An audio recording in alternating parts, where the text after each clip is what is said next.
অনেকেই আমাকে ইনবক্স করো যে আপু তোমার কি কন্টেন্ট মনিটাইজেশন থেকে ইনকাম শুরু হয়ে গিয়েছে কিনা, কারণ তোমার তো প্রায় কয়েকটা ভিডিওতে মিলিয়ন ভিউজ, প্রায় 6 মিলিয়ন পর্যন্ত ভিউ আছে। আসলে আপু একটা ভিডিও ভাইরাল হলেই যে ইনকাম শুরু হয়ে যাবে বিষয়টা কিন্তু মোটেও এতটাও সহজ না। আমরা যারা ঘরে হাউস ওয়াইফ, বাসায় থেকে রান্না বান্না সংসার সামলে ভিডিও করি, তাদের জন্য একটু ভাইরাল হওয়াটা টাফ, অনেকটাই টাফ। কারণ ঘরে থেকে ঘরের ভিডিও পাবলিক কিন্তু খুব একটা দেখে না। দেখবেন যারা বাইরে যায়, ট্যুরে যায়, তাদের ভিডিও অনেকই ভাইরাল হয় আর মানুষ দেখে। তবে এমন না যে রান্নাবান্নার ভিডিও দিয়েও কেউ ভাইরাল হতে পারতেছে না বা ইনকাম করতে পারতেছে না। আসলে প্রথম শুরুটা একটু সবার জন্য। প্রত্যেকে যারা যারা ফেসবুকে সফলতা পেয়েছে, তোমরা জিজ্ঞাসা করে দেখবা যে তাদেরও অনেক কঠোর পরিশ্রম আছে এটার পিছনে। কতদিন ধরে এই ফেসবুকে তারা কষ্ট করে পরিশ্রম করে নিউ রেগুলার ভিডিও করতেছে। এটা কিন্তু অনেক বড় একটা খাটনির বিষয়, অনেক ধৈর্যের বিষয়।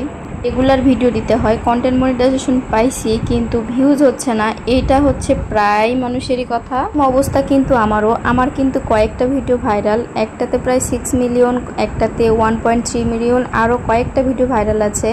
তারপরেও আমার এখন পর্যন্ত সফলতা পাচ্ছি না। শুধু ধৈর্য সহকারে ফেসবুকে কাজ করে যাচ্ছি সফলতার আশায়। দেখা যাক এত ধৈর্য ধরে আর কতদিন কাজ করতে পারি।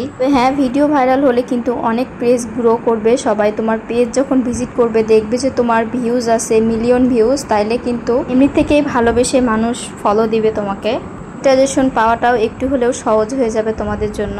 তোমরা আবার অনেকে বলতেছো যে ভাইরাল চাচির যে হচ্ছে ঘোলা ফোন দিয়ে ভিডিও করতেছে, তারপরেও ওনার মিলিয়ন ভিউজ। ওনার ফোন ক্যামেরা দেখে মানুষ আগে ভিডিও দেখে না। উনি একজন ভাইরাল পার্সনের ফোনের ক্যামেরা দেখে কিন্তু কেউ ভিডিও দেখে না। আমাদের যারা নতুন আছি, আমাদের সবকিছু ঠিকঠাক রেখে, ফোন ঠিক রেখে তারপরে ভিডিও করতে হয়। ভাইরালদের যে কোনো ভিডিও ছাড়লেই কিন্তু সাথে সাথে লাইক কমেন্টে ভরে যায়, কিন্তু আমাদের ভিডিও ভাইরাল না হওয়া পর্যন্ত আমরা তো আর এত কিছু আশা করতে পারি না। ধৈর্য ধরে ফেসবুকে রেগুলার কাজ করাটাই আমাদের জন্য বেটার।